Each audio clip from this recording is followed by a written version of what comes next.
রাব্বুল আলামিনের কাছে কৃতজ্ঞতা জানাচ্ছি। আজকের থেকে 1 বছর আগেও যদি আমাদের কাছে বলা হতো যে এইরকম বাইতুল মোকাররমের পাশে এরকম ফুট ওভার ব্রিজের নিচে বাংলাদেশে এরকম আলেম ওলামারা বসে কথা বলবেন, এই কথা বলার জন্য যে অনুমতি নেওয়া লাগতো, এর জন্য যে ঘোরাঘুরি করা লাগতো, এর জন্য যে মানুষের কাছে পদলেহন করতে হতো, আল্লাহ রাব্বুল আলামিন আমাদেরকে সেই সময়টুকুকে পরিবর্তন করে একটা সুসময় আমাদেরকে দান করেছেন। এটা দুনিয়ার বুকে অনেকে অনেক ক্রেডিট নিতে পারে, অমুকে মাস্টার মাইন্ড, তুমুকে হ্যান্ড করেছে, তুমুকে ঘোষণা দিয়েছিল, এইগুলা যা বলবে, যারা বলবে তারা আল্লাহ রাব্বুল আলামিনের সাথে গাদ্দারি করবে। আল্লাহ রাব্বুল আলামিনের ইচ্ছা ছাড়া এই বাস্তবতায় আমাদের সামনে আসার সম্ভাবনা ছিল না, ঠিক না? অতএব আমরা আল্লাহ রাব্বুল আলামিনের কাছে কৃতজ্ঞ হচ্ছি, আলহামদুলিল্লাহ। দ্বিতীয় যেই কথাটি এই দেশের মানুষ বোঝে কিন্তু এই দেশের এক শ্রেণীর মানুষের কারণে তারা স্বীকার করে না, সেটি হচ্ছে তাওহীদপন্থী মানুষ, ইসলামপন্থী মানুষ, যারা আল্লাহ রসুলকে ভালোবাসে, যারা মরার পরে জান্নাতে যাওয়ার জন্য শহীদি তামান্না হৃদয়ে রাখে, ওই সকল পরিবারের সন্তান এবং সেই সকল শিক্ষায় শিক্ষিত হওয়া মানুষেরা রাস্তায় নেমেছিল বলে, কথা বলেছিল বলে, মসজিদগুলো থেকে জুমার খুতবা চলমান ছিল বলে ওই ম্যান্ডেটগুলো মানুষের হৃদয়ের মধ্যে ধারণ করা ছিল, তারই এক বিস্ফোরণ হয়েছিল ইসলামপন্থীদের দ্বারা। অন্য যারা ক্রেডিট নেয় এরা ধান্দাবাজ, মূল রক্ত দিয়েছে ইসলামপন্থীরা, তাওহীদপন্থীরা। ইসলামপন্থীরা না থাকলে বাংলাদেশের এই নতুন বাংলাদেশ দেখার স্বপ্ন হতো না।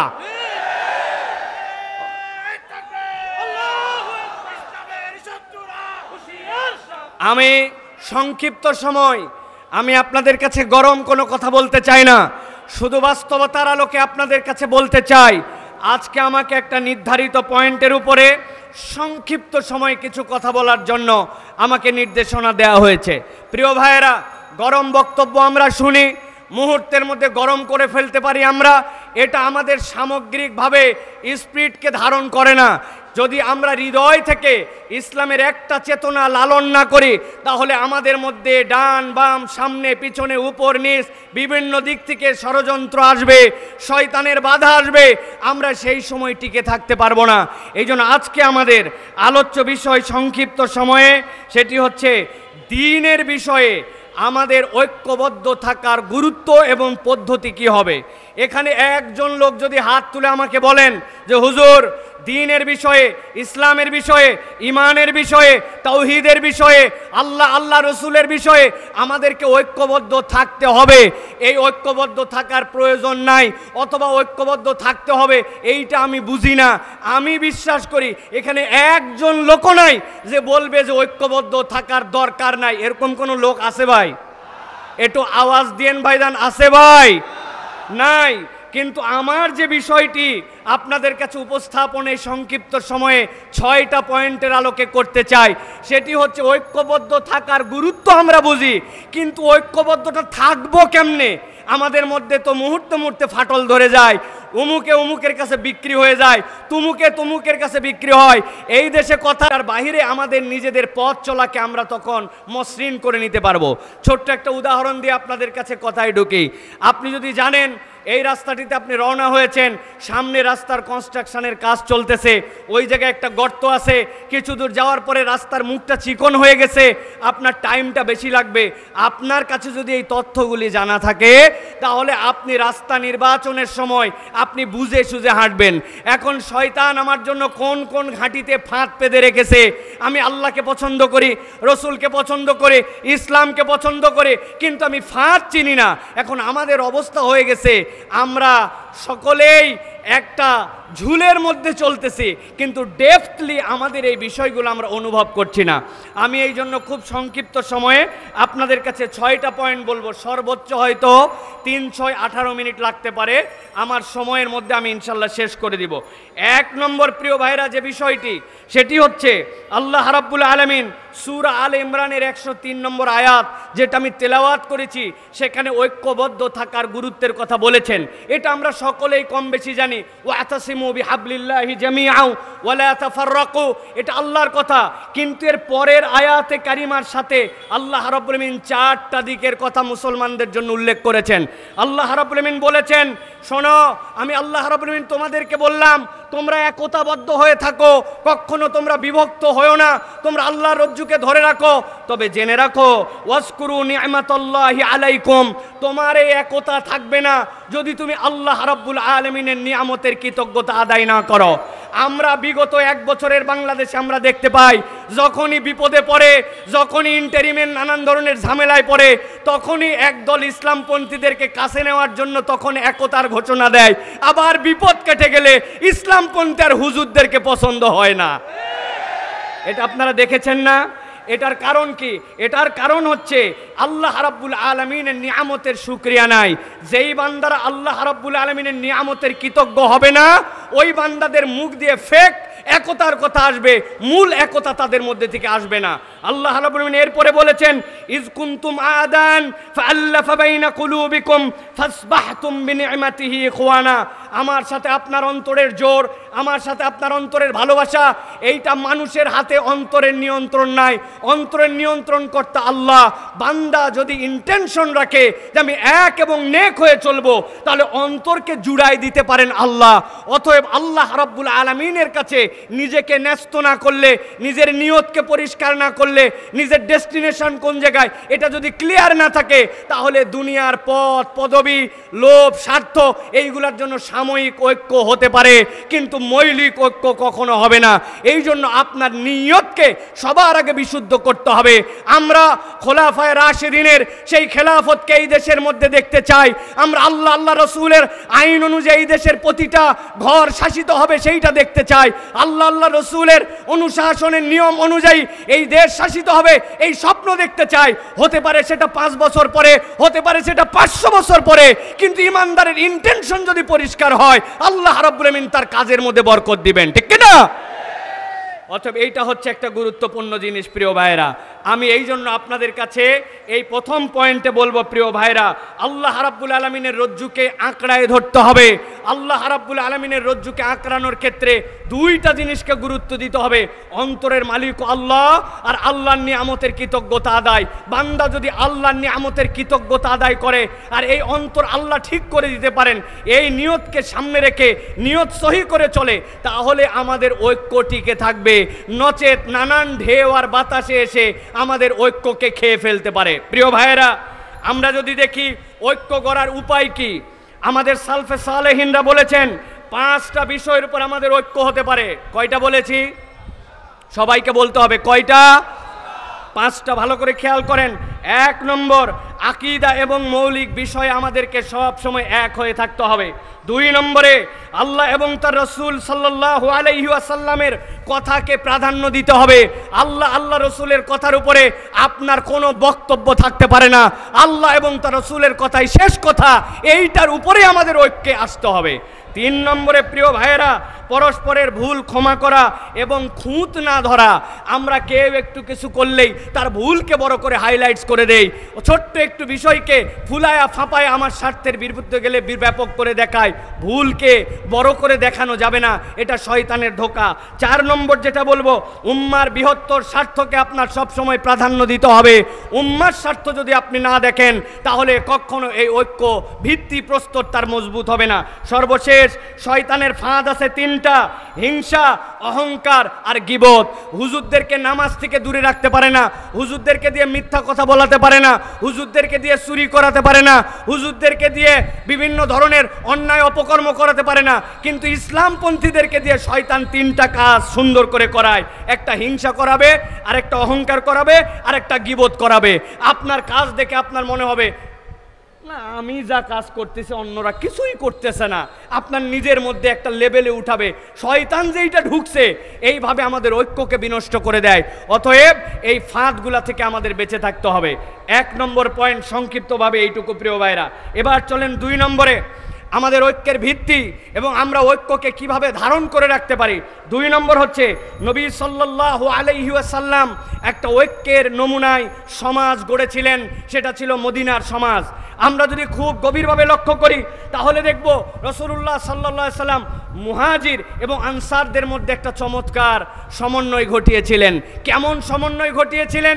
যে মুহাজিররা যখন এসেছিলেন, আনসাররা নিজেদের বাড়ির অর্ধেকটুকু দিয়ে দিয়েছেন, বলেছেন ও আমার ভাই, আমার স্ত্রী 2 জন আছে, একজনকে আমি তালাক দিয়া আপনার সাথে বিয়ে করায় দিব, আমার সম্পদ অর্ধেকটুকু আপনাকে দিয়ে দিব। এই ঘটনা কি আমরা জানি ভাই? কথা বলেন, জানি কি আমরা ভাই? আওস এবং খাজরাজ নামে 2টা শত্রুতা ভাবাপন্ন 1000 বছর ধরে সংগঠন ছিল, যারা একজন আরেকজনের রক্তকে হালাল মনে করত।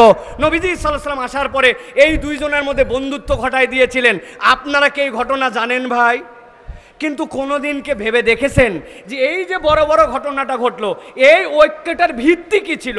কিসের ভিত্তিতে ঐক্যটা রাসূলুল্লাহ সাল্লাল্লাহু আলাইহি ওয়াসাল্লাম করিয়েছিলেন? রাসূলুল্লাহ সাল্লাল্লাহু আলাইহি ওয়াসাল্লামের সিরা এবং হাদিসের বিশ্লেষণে বোঝা যায় 3টা বিষয়কে সামনে রেখে রাসূল সাল্লাল্লাহু আলাইহি ওয়াসাল্লাম এই কঠিন বাস্তবতার মধ্যেও একটা ঐক্যের সমাজ প্রতিষ্ঠিত করেছিলেন। 1 নম্বর, আল্লাহর প্রতি ঈমান।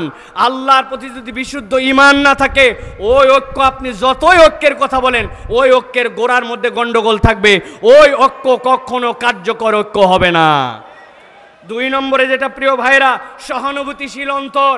আজকের ইমানদার আমরা যারা সহানুভূতিশীল অন্তর না, রুড়ো যত, গরম যত, যে যত কাঠখোট্টা আমরা মনে করছি তত বোধহয় ইমানদারদের পারফরমেন্স। অথচ জেনে রাখেন রাসূলুল্লাহ সাল্লাল্লাহু আলাইহি ওয়াসাল্লামের ব্যাপারে কোরআন মজিদের কোথাও বলা নাই নবীজি সাল্লাল্লাহু আলাইহি ওয়াসাল্লাম অনেক সুন্দর একজন নামাজ আদায়কারী ছিলেন, অথচ নবীর থেকে সুন্দর সালাত কেউ আদায় করতে পারবে না।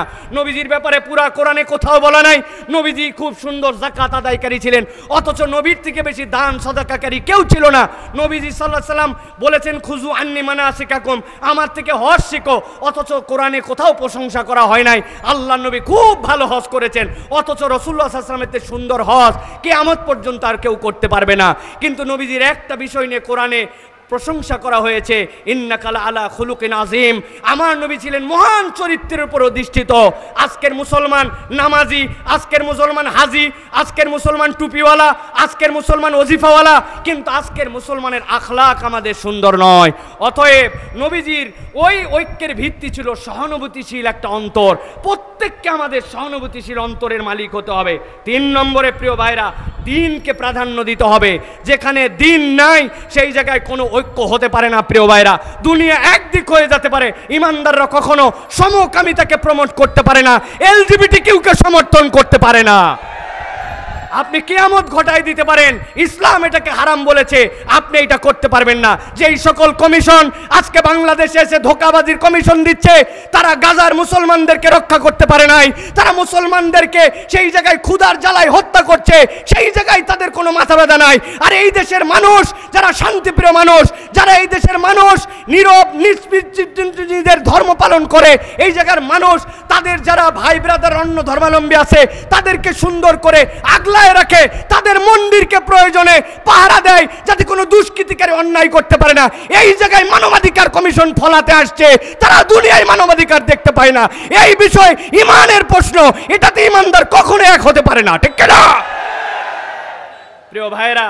অতএব বলবো 2 নম্বর বিষয় এটা যে আমাদেরকে মনে রাখতে হবে নবীজি সাল্লাল্লাহু আলাইহি ওয়াসাল্লামের আদর্শ হবে আমাদের ঐক্যের ভিত্তি। মনে থাকবে এটা, দুনিয়ার কোনো আদর্শ আমাদের ঐক্যবদ্ধের ভিত্তি হতে পারে না। এই ভিত্তিতে ঐক্য হলে, এই ঐক্য আল্লাহ রাব্বুল আলামিন ফাআল্লাফা বাইনা কুলুবিকুম, আল্লাহ অন্তরের মধ্যে জুড়াই দিবেন, শয়তান আর ওখানে ঢুকতে পারবে না ইনশাআল্লাহ। এটা হলো 2 নম্বর প্রিয় ভাইরা। নবী করিম সাল্লাল্লাহু আলাইহি ওয়াসাল্লামের একটা হাদিস বলি, আপনারা জানেন, বুখারীর হাদিস। আল্লাহ নবী বলছেন আল মুমিনু লিল মুমিনি কাল বুনিয়ান ইয়াশুদ্দু বা'দাহু বা'দা। একটা বিল্ডিং যেরকম ইটের পরে ইট গেথে তারপরে সেটা একটা স্ট্রাকচারে দাঁড়ায়, একটা মুমিন আরেকটা মুমিন হচ্ছে এরকম বুনিয়ান। কোনো একটা মুমিনকে বাদ দিয়ে আপনি মনে করবেন যে আমি একা একা জান্নাতে চলে যাব, এইটা মুমিনের চরিত্র হতে পারে না। অতএব প্রত্যেকটা মুমিনের সাথে সহানুভূতিশীল হৃদয় নিয়ে তার প্রতি আমার ভালোবাসা রাখতে হবে। এইটা হবে আমার ঐক্য টিকিয়ে রাখার অন্যতম একটা দর্শন। 3 নম্বরে প্রিয় ভাইয়েরা, সমাজে যদি ঐক্য না থাকে তাহলে আমাদের কি হতে পারে একটু ভালো করে খেয়াল করেন। প্রিয় ভাইয়েরা, আল্লাহ রসুল সাল্লাল্লাহু আলাইহি ওয়াসাল্লাম ঐক্য প্রতিষ্ঠা করলেন। এরপরে সমাজ একটা সুন্দর সমাজের দিকে গেল। আল্লাহ রাব্বুল আলামিন কোরআনুল কারীমের সূরা আনফালের 46 নম্বর আয়াত, এই আয়াতের মধ্যে আল্লাহ রাব্বুল আলামিন দুনিয়ার মানুষকে বলছেন, শোনো, যদি তোমরা ঐক্যের মধ্যে ফাটল ধরাও, ইমানদারদের মধ্যে যদি ফাটল ধরাও, তাহলে তোমাদের সমাজের মধ্যে 3টা মহামারী, 3টা সমস্যা তোমাদের মধ্যে আসবে। সূরা আনফাল 46 নম্বর আয়াত, আল্লাহ বলছেন, ওয়ালা তানাজারু ফাতাফশালু ওয়া তাযহাবা রিহুকুম। আল্লাহ রাব্বুল আমিন বলছেন কোরআনুল কারীমের মধ্যে, যদি কোনো বান্দারা নিজেদের মধ্যে বিভেদ ঘটায়, এই বিবাদে জড়ায় পড়ে, তাহলে 3টা সমস্যা তাদের মধ্যে হবে। 1 নম্বরে কি হবে? তারা ব্যর্থ হয়ে যাবে। 2 নম্বরে কি হবে? শক্তি তাদের চলে যাবে। 3 নম্বরে কি হবে? ওই সমাজের মধ্যে রহমত থাকবে না। নবীজি সাল্লাল্লাহু আলাইহি ওয়াসাল্লাম হাদিসের মধ্যে বলেছেন, ইয়াদুল্লাহি মাআল জামাআহ, তোমরা যতক্ষণ পর্যন্ত এক হয়ে থাকবা, তুমি দেখতে পাও তোমার একতার শক্তি, তোমার চোখে ওটা পরিষ্কার হবে না, তোমার চোখে পরিষ্কার হবে না। কেননা আল্লাহ রাব্বুল আমিন এই জামাতের উপরে আল্লাহর হাতকে রেখেছেন। প্রিয় ভাইয়েরা, লিবিয়ায় বিখ্যাত যুদ্ধ হচ্ছিল ফ্রান্সের সাথে। ওই ফ্রান্সের যুদ্ধে লিবিয়ায় মুজাহিদদের সাথে পারছিল না তারা। এক পর্যায়ে ফ্রান্স সিদ্ধান্ত নিল, সম্মুখ সমরে মুজাহিদিনদের সাথে পারা যায় না। তারা তখন উপর থেকে হেলিকপ্টার গানশিপ দিয়ে হত্যা করার সিদ্ধান্ত নিল। মুজাহিদদের আমিরের কাছে মুজাহিদরা যে বলল, আমিরুল মুজাহিদিন, সামনের গেরিলা যুদ্ধে তারা আমাদের সাথে পারে নাই, কিন্তু এখন তো আমাদের আর কিচ্ছু করার নাই। আমাদের অস্ত্রের রেঞ্জ যে পর্যন্ত, তার উপর দিয়ে তারা হেলিকপ্টার দিয়ে আমাদেরকে হত্যা করবে। আমিরুল মুজাহিদিন তাদেরকে জিজ্ঞাসা করেছিলেন তারা কিভাবে হত্যা করবে। বলবে উপর থেকে তারা গুলি করবে। বলছে কত উপর থেকে? বলে অনেক উপর থেকে। বলে আরে কত উপর থেকে? বলে আমাদের গুলির রেঞ্জ যেখানে নাই সেখান থেকে। আমিরুল মুজাহিদিন তাদেরকে বলেছিলেন, ও মুজাহিদেরা, ভালো করে বুঝে থাকলে বলো, তারা যত উপর থেকে গুলি করবে, এই গুলিটা কি আরশে আজিমের উপরে নাকি আরশে আজিমের নিচে? মুজাহিদরা বলছে, আল্লাহ সুবহানাল্লাহ, কি বলেন আপনি? আল্লাহর আরশের উপরে সে কেমনে যাবে? তখন আমিরুল মুজাহিদিন তাদেরকে বলেছিলেন, তোমরা এক এবং নেক হয়ে থাকো, যেই আরশে আজিমের রবের উপরে কেউ উঠতে পারে না, তার বান্দারা যখন জমিনে থাকে, ইয়াদুল্লাহি মাআল জামা, আল্লাহর হাত তাদের সাথে থাকে। এক থাকলে মুসলমানদেরকে কিয়ামত পর্যন্ত কেউ পরাজিত করতে পারবে না। কেন? আমাদের আরশে আজিমের রব হচ্ছেন আল্লাহ। প্রিয়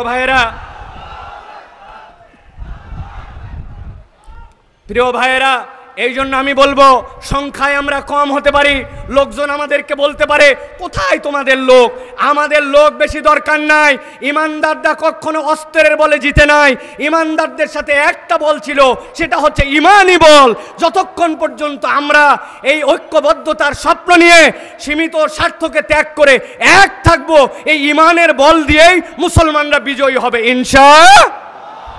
প্রিয় ভাইয়েরা, এটা গেল 3 নম্বর পয়েন্ট।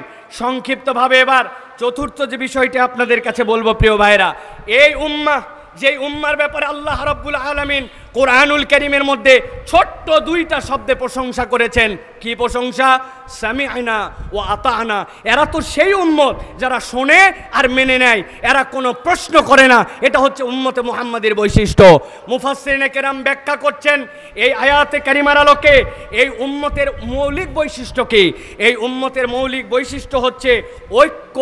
এই উম্মতের মৌলিক বৈশিষ্ট্য আমার কথা নয়, আল্লাহ রাব্বুল আলামিনের নবী সাল্লাল্লাহু আলাইহি ওয়াসাল্লাম বলছেন, ইন্নাল্লাহা ইয়ারদা লাকুম সালাসান।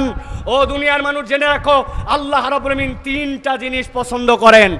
একসাথে সমস্বরে, একটা মুখ বন্ধ না করে একসাথে বলতে হবে, আল্লাহ রাব্বুল আলামিন কয়টা জিনিস এই উম্মত থেকে পছন্দ করেন? একসাথে বলেন, কয়টা? 3টা মুখস্থ করেন।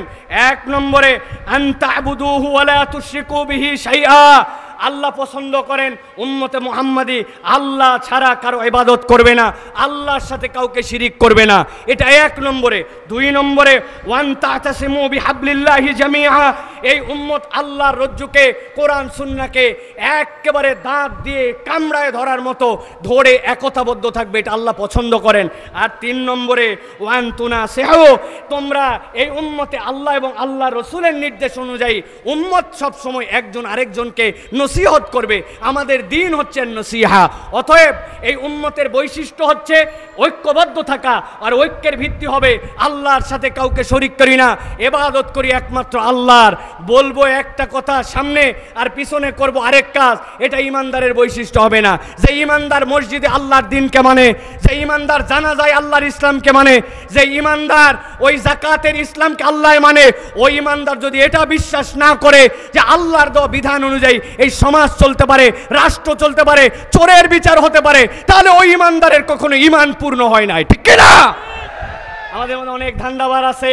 এই ধান্দাবাজরা দেখবেন, একটা কথা আমি সব সময় বলি, আমরা বলি আমানতু বিল্লাহি ওয়া মালাইকাতিহি ওয়া কুতুবিহি। এইটা বলছি তো আমরা, না ভাই? বলেন তো ভাই, ওয়া কুতুবিহি মানে কি? হ্যাঁ, ভালো করে বুঝে বলেন, কুতুবিহি মানে কি?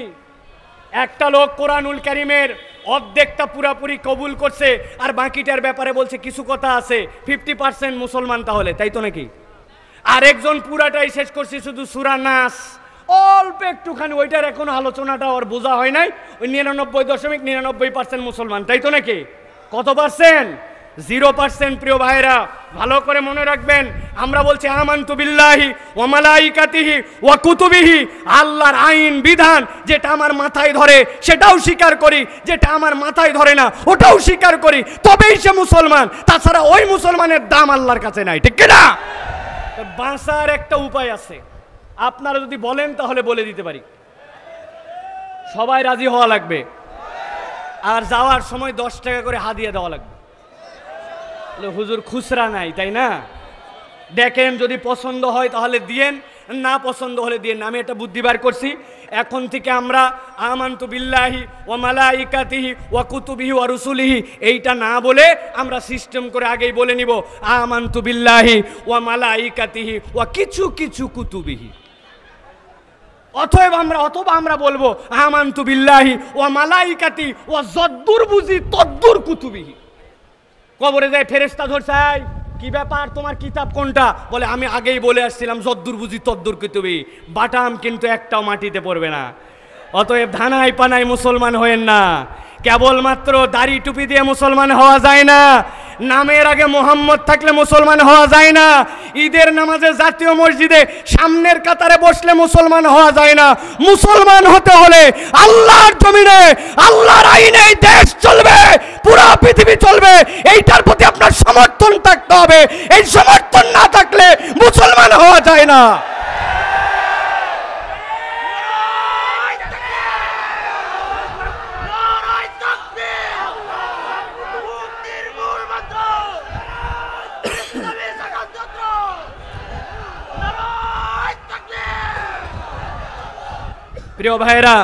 প্রিয় ভাইরা, মূল পয়েন্টে আসি।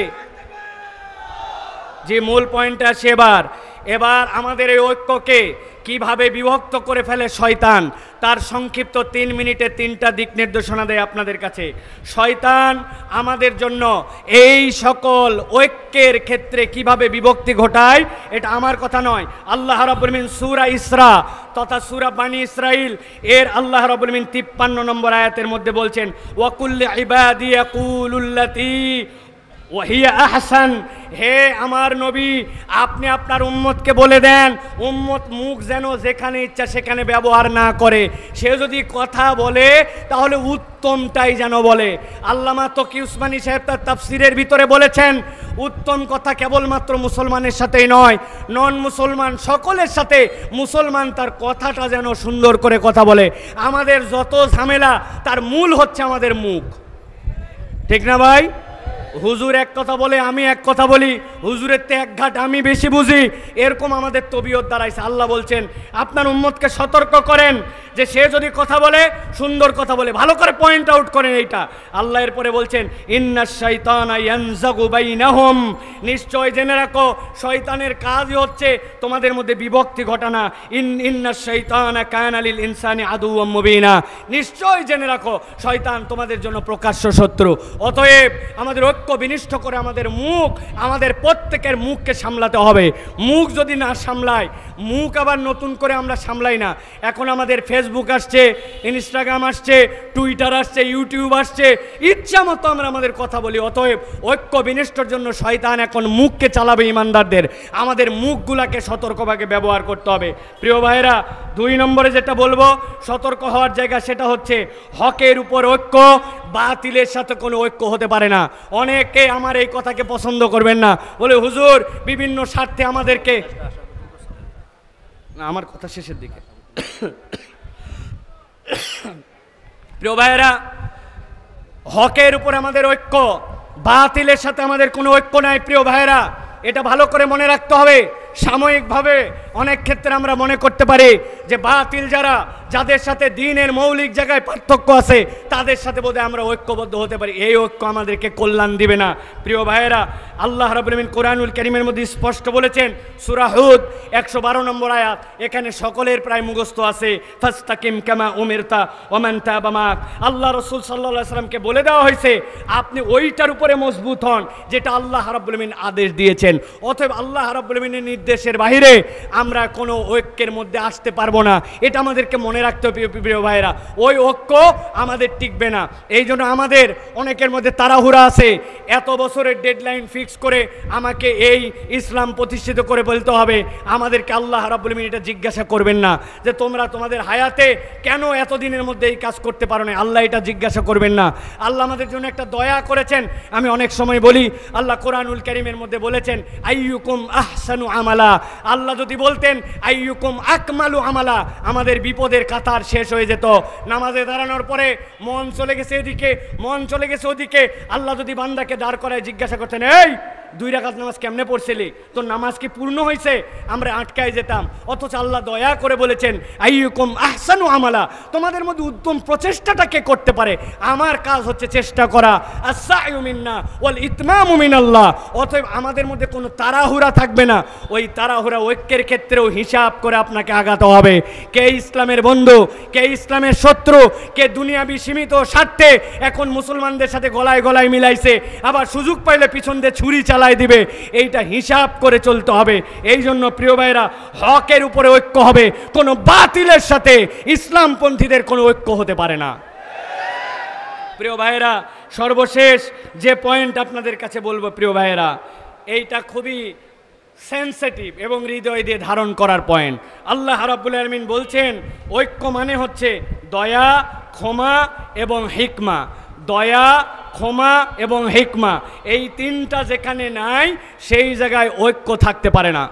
আল্লাহ রাব্বুল আলামিন বলেছেন, ওয়ালা তাস্তাউইল হাসানাতু ওয়ালাস সাইয়্যা ইদফা বিল্লাতি হিয়া আহসান ফাইদাল্লাযী বাইনাকা ওয়া বাইনাহু আদাওয়াতুন কাআন্নাহু ওয়ালিয়ুন হামীম। আল্লাহ রাব্বুল আলামিন বলছেন, ও দুনিয়ার মানুষ, কেবলমাত্র মুসলমান নয়, তোমার সামনে যে আসুক না কেন, সে যদি তোমার সামনে কোনো ঝগড়াঝাটি মুড নিয়ে আসে, তোমার সামনে যদি কোনো বিরূপ আচরণ নিয়ে আসে, একজন ইমানদারের ঐক্য প্রচেষ্টায় তার দায়িত্ব হবে। ওয়ালা তাস্তাবিল হাসানাতু ওয়ালাস সাইয়্যা, ইমানদার কখনো ভালোর সাথে মন্দের মিশ্রণ ঘটাবে না। ভালোকে দিয়েই সে ভালোটাকে আরো উন্নতর জায়গায় নিয়ে যাওয়ার চেষ্টা করবে, ভালো দিয়ে খারাপকে মিটায়ে দিবে। আল্লাহ রাব্বুল আলামিন বলছেন, ইদফা বিল্লাতি হিয়া আহসান, কল্যাণ দিয়ে তোমাকে পরিবর্তন করতে হবে।